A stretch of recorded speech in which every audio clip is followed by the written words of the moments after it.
If you want to power off or restart your OPPO Find X9 without having to use buttons, then in that case we have two ways.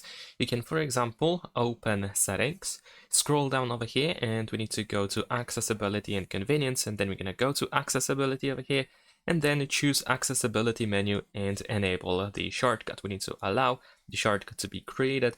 We can tap on these dots that appear after enabling this option, and now we have the power button in here, so we can tap on it in order to open this power menu, and of course we can move down and up in order to power off or restart our device. But besides that, what you can also do is go to Quick Settings or the Control Center.